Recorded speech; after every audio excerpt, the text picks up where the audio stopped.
Damos um mergulho na arte. No ensaio geral de hoje, levámo-lo a visitar, na Fundação Champalimau, a exposição retrospectiva da artista Armanda Passos, que morreu há pouco mais de um ano. No Porto, em Serralves, olhamos a exposição de Paula Rego, abrimos um livro de arquitetura que tem a ver com pesca e escutamos Rafael Galo, novo prémio literário José Saramago. Na música, vamos embalados pela banda sonora do português Marco Santos. Fique connosco nos próximos minutos.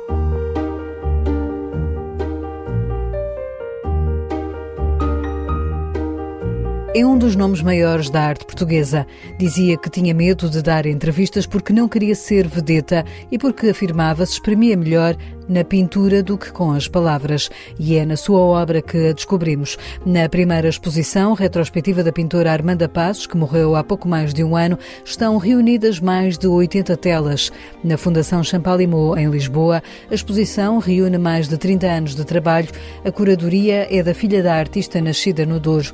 Fabíola Passos explica ao ensaio geral o desafio de fazer esta retrospectiva que junta obras que estavam espalhadas por várias coleções privadas e públicas. Esta exposição reúne cerca de 80 óleos, pintura a óleo, provenientes de coleções privadas e públicas, sendo que as privadas conseguimos reunir aqui cerca de 50 origens diferentes, o que é dificílimo, porque me deparei com colecionadores que quase por nada entregavam ou emprestavam a obra, porque a ligação que tinham com as obras já era quase um ente familiar. Já não conseguiriam ver o espaço em branco, tinha que haver aquele espaço com quem conviviam, com quem estavam há 20 ou 30 anos. As públicas, grande maioria provenientes aqui da área de Lisboa, nós conseguimos neste espaço ter, são duas salas. A primeira sala reúne 20 anos dos 70 aos 90 e a outra dos seguintes até ao final da vida de minha mãe. A abrir a exposição, uma grande tela que pertence à Fundação Champalimau.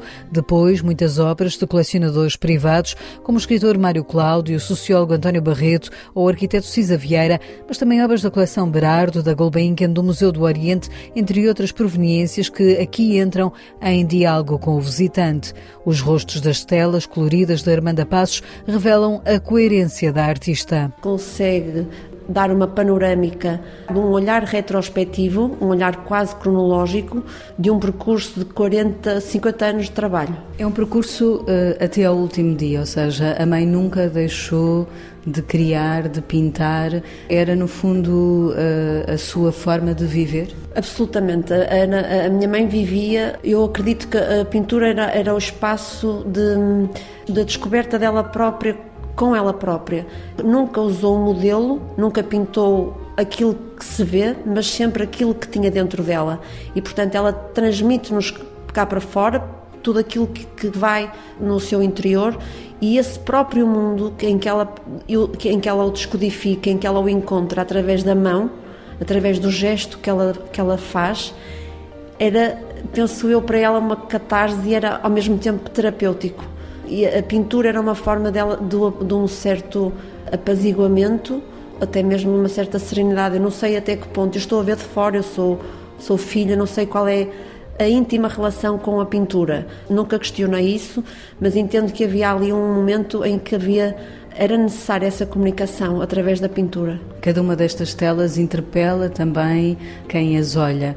Estas mulheres, Armanda Passos dizia que não sabia de onde é que elas vinham, não é? Dizia, e curiosamente dizia que ela não as rotulava de mulheres, chamava-lhes seres que viriam de algures. Há uma frase de Eduardo Prado Coelho que diz: de onde vêm estas mulheres? Lá está, e diz ele, responde, ninguém sabe, e a que tempo pertencem?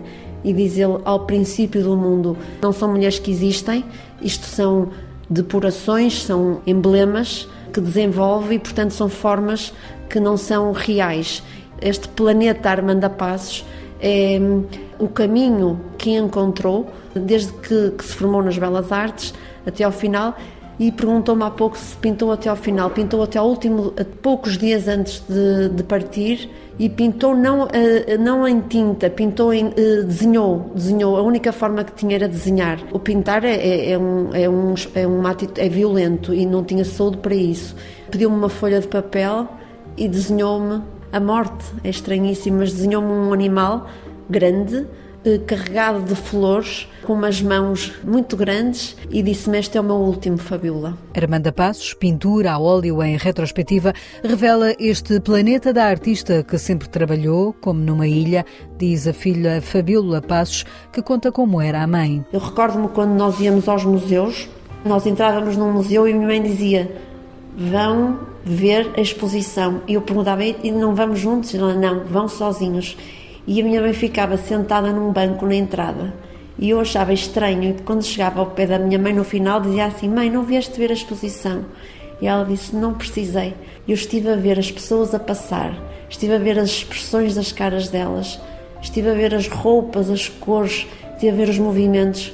Eu acho que esse ver era exatamente aquilo que a minha mãe procurava, não era ver a informação que os outros tivessem feito ou as influências que pudesse absorver dos outros, era dentro dela perceber o mundo que depois iria criar. E esse espaço sozinho, solitário, de estar a ver os outros, era a característica dela. Um dos quadros presentes na exposição é a obra com que Armanda Passos venceu em 1984 o Prémio Ministério da Cultura e guarda uma história revelada pela filha da artista. Isso é uma história muito curiosa. Ganhou o Prémio Ministério da Cultura em 1984. Era a coligação Mota Pinto-Mário Soares. A minha mãe é rotulada como Armando Passos. A personalidade da minha mãe é indomável e na altura tinha 40 anos ou menos um bocado, tinha acabado de sair das Belas Artes. Como lê nas notícias que o nome é Armando Passos, quando recebe o prémio, diz: eu recebo o prémio, mas levo o quadro para casa. Eu levo o quadro para casa porque eu não sou Armando, eu sou Armanda. Ou seja, era atual, ainda agora, pela defesa dos direitos da mulher. E o trabalho viveu e esteve durante cerca de 40 anos em nossa casa. Meses antes de partir, teve a visita da Ministra da Cultura, que quando soube desta história do prémio, Armanda, ceda-nos a obra que nos pertence-nos ao Ministério da Cultura. Minha mãe olha para mim e em consenso cedemos a obra. Naquela época, num meio masculino, ter essa atitude foi de uma irreverência e de uma força de espírito muito grande, mas fê-lo de uma forma serena, que a minha mãe era muitíssimo serena. Pode ver esta e outras telas de Armanda Passos na exposição que está aberta ao público até 31 de dezembro, de segunda a sábado, do meio-dia às 8 da noite, na Fundação Champalimau. A entrada é gratuita.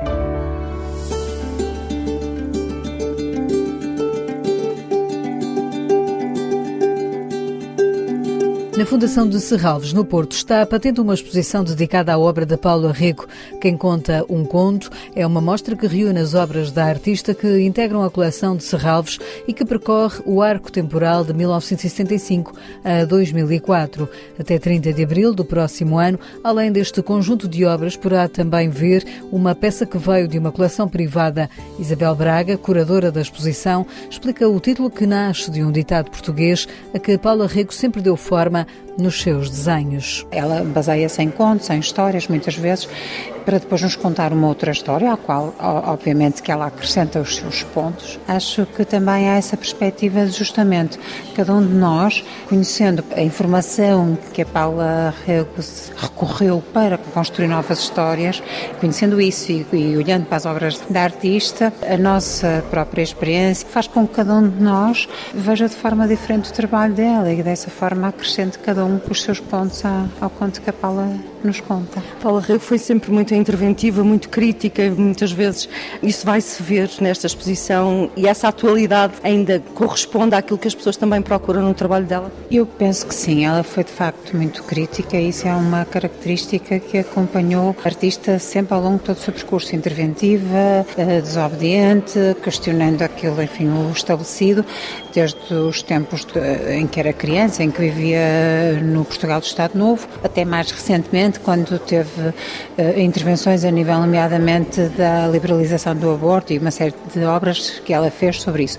Essas obras, por exemplo, não estão na exposição, nós não temos essas obras na coleção de uma forma direta, mas todo esse discurso é latente em todos os trabalhos da Paula Rego. Temos muitas vezes a representação da mulher de uma forma muito presente, sempre, e muitas vezes a mostrar a mulher nos bastidores, que de alguma forma é frágil, mas que por outro lado é combativa e é capaz de ter muita força.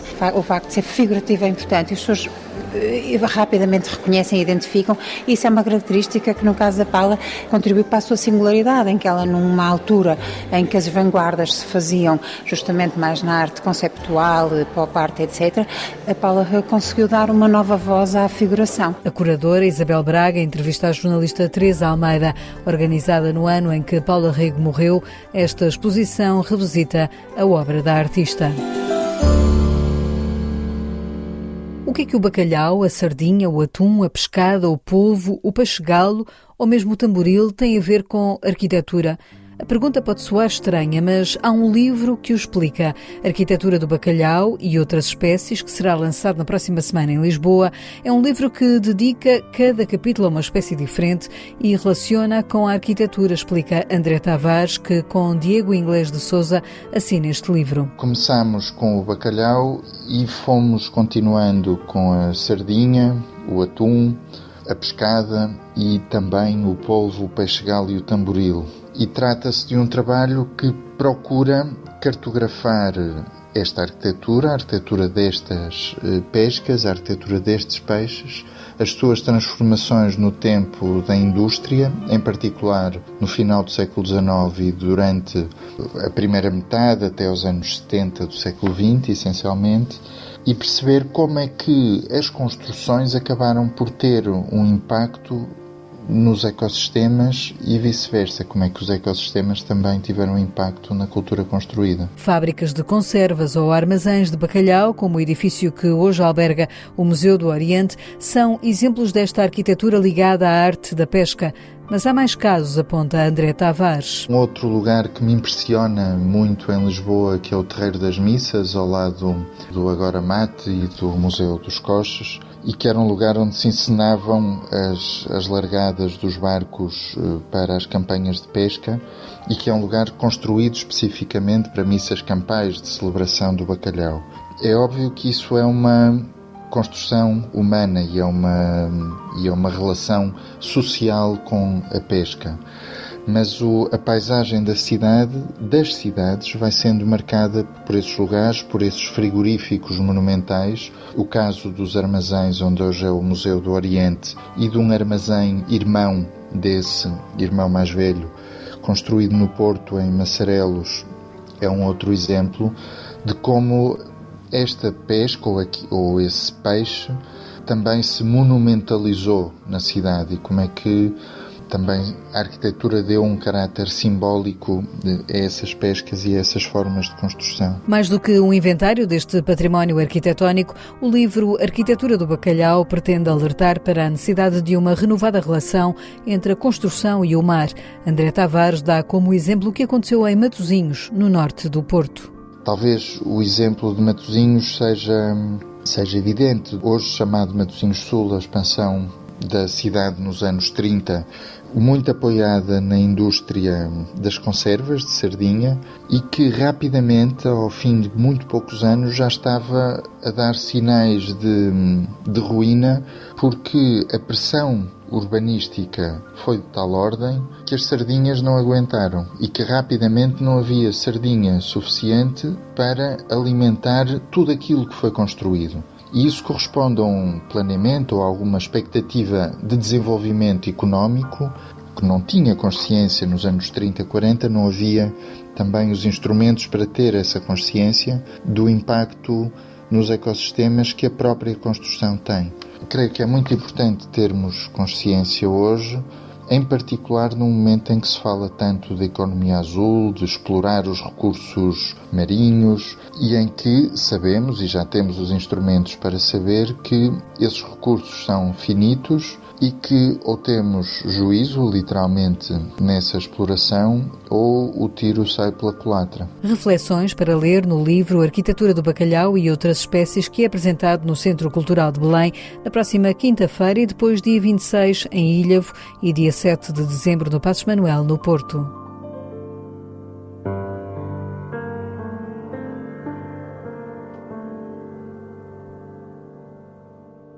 A história de um pianista está no centro da ação do livro Dor Fantasma, com que o escritor brasileiro Rafael Galo venceu esta semana o prémio literário José Saramago. A obra ainda não está nas livrarias, será editada mais tarde pela Porto Editora, mas no ensaio geral escutamos já um excerto deste livro lido por Paulo Campos dos Reis. As mãos pousam ao piano. Na brancura do teclado, os dedos se deixam deslizar, potentes cavalos marinhos, de volta à água aonde pertencem. Este é um fragmento do livro Dor Fantasma que Rafael Galo assim apresenta. O meu livro ele é a história de um pianista de música clássica, o Rômulo Castelo, e como é comum às vezes em músicos de música clássica ou de concerto terem aquela busca por perfeição, aquela exigência muito alta, só que no caso dele é extremo. E ele quer muito tocar uma peça que ele acredita que é intocável, que ninguém mais toca, e ele quer ser o único que toca essa peça e se tornar o grande intérprete. E no meio disso tudo ele tem um casamento que fracassou, porque ele não se importa com a esposa, ele não se importa com o filho, ele só fica ali na sessão do piano, só que ele sofre um acidente e ele tem a mão direita amputada, então ele já não pode mais ser isso que ele se focou inteiramente em ser, e ele também não consegue ser outra coisa, ele não consegue encontrar um outro sentido na vida, então ele entra numa espiral de derrocada, e é bastante sobre acho que essa rigidez assim, das coisas, de você achar que tem que ser de um jeito, não se abrir para os afetos, para diferentes formas de viver, e com o outro, com as outras pessoas. Acho que é sobre isso o livro. Um romance impregnado de música. Assim o classificou o escritor e membro do júri do prémio Bruno Vieira Amaral, que fez o elogio da obra, da qual escutamos mais um excerto ao som da composição de Marcos Santos, o músico com quem conversamos mais à frente. Das cordas de aço, as ondas sonoras se alastram pela madeira do piano, expandem-se no ar, ondas, até se infiltrarem no concreto e nos tijolos do prédio. Ondas, ondas, nos estofados das poltronas, ondas e ondas e ondas nos corpos de cada ouvinte.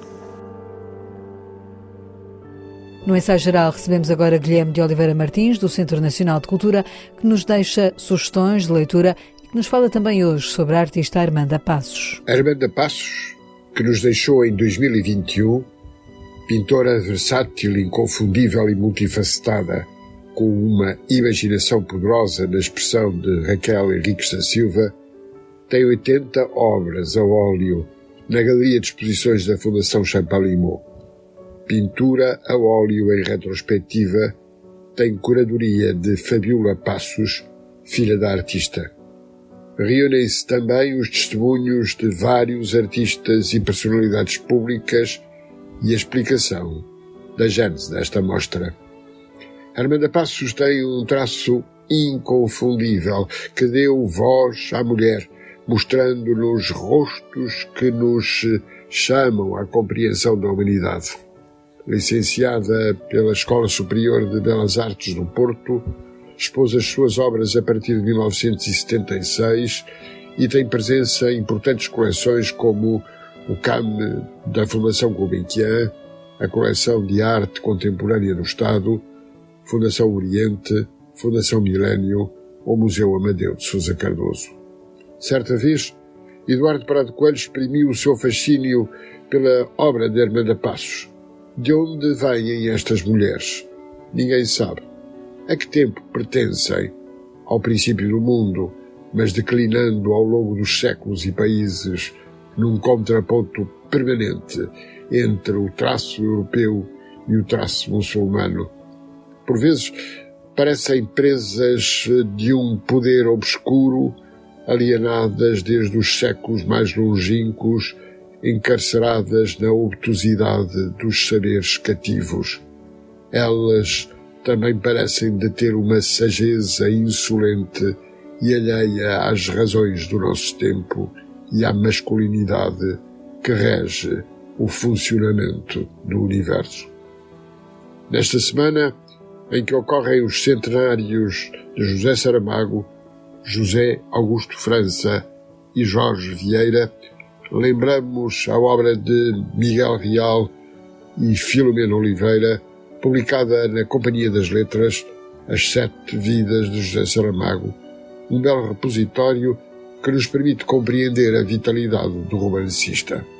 Recordamos ainda O Senhor da Além, de Teresa Veiga, da Tinta da China, a que foi atribuído recentemente o prémio Fernando Namora.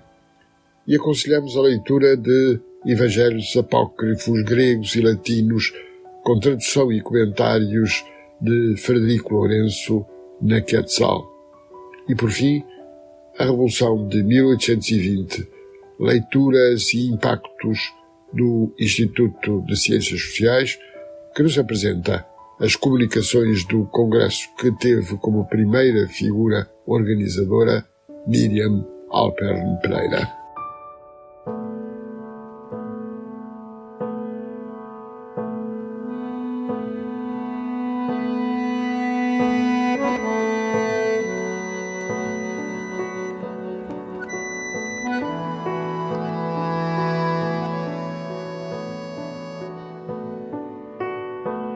Esta é uma das composições que nasceu durante a pandemia e que entra no álbum Evocations do músico português Marco Santos, um disco filho da paragem obrigatória que o confinamento trouxe. Quando a gente está sempre a correr de um lado para o outro com concertos, etc., é muito bom, estamos sempre na estrada a tocar, mas por outro lado, se calhar não temos tanto tempo para criar ou fazer outro tipo de trabalho. Eu tinha várias ideias melódicas, ideias para composição ali guardadas na gaveta, e nesse período comecei a dar mais atenção a isso, sem qualquer intenção de fazer algo, mas no processo de ir dando atenção fui-me apercebendo que tinha conteúdo ali suficiente que achei interessante e que para mim me tocava o suficiente para realizar algo mais concreto, como um disco, como um CD. Baterista de formação, Marco Santos acabou por recorrer ao piano para compor e a cada música foi encontrando cúmplices musicais e artísticos.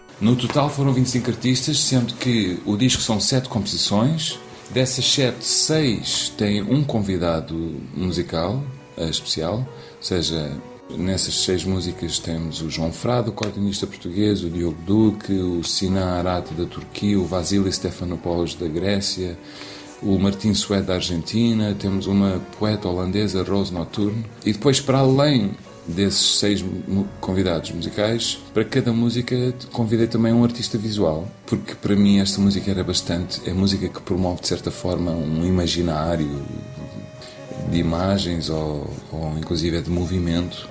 Eu imaginava um trabalho visual também agregado a isto, e para isso convidei um artista visual para cada música, que foi incrível também, e depois inclusive para uma das músicas, que é o Empirical. Como eu tenho trabalhado muito no mundo da dança contemporânea, convidei também cerca de 10 bailarinos espalhados pelo mundo, mandei a música e pedi-lhes para improvisarem sobre essa música. Entretanto, eles enviaram os vídeos e fui eu que fiz a edição desse videoclipe dessa música Empirical. Como uma banda sonora, este disco Evocations tem um ambiente de tranquilidade, reconhece o músico. Mais que tudo, para mim, a mensagem importante aqui é que a arte, sem qualquer dúvida, tem uma força gigante de quebrar qualquer fronteira, qualquer distância, qualquer limite.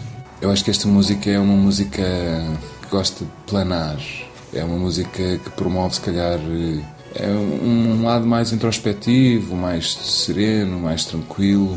E vai poder ouvir Marco Santos ao vivo a partir da próxima semana pelo país, a começar pelo Algarve. 25, 26 e 27 de novembro vamos estar no Algarve, Olhão, Tavira e Faro. Depois, no dia 2 de dezembro, estamos em Montemor, dia 3 em Leiria, dia 7 de dezembro no Hot Club Portugal em Lisboa, e depois no dia 9 de dezembro em Pombal. E haverá mais para o ano. Enquanto pensa em ir comprar o bilhete, deixamo-lo ouvir Empirical, uma das músicas de Evocations, o novo disco de Marco Santos, com que fechamos o ensaio geral desta semana, que teve sonorização de José Luís Moreira. Voltamos de hoje a 8 dias. Vamos estar ao vivo no Teatro Nacional Dona Maria II, dia 23, quarta-feira, às 6 da tarde. Esperamos por si. Até lá, boa noite e bom fim de semana.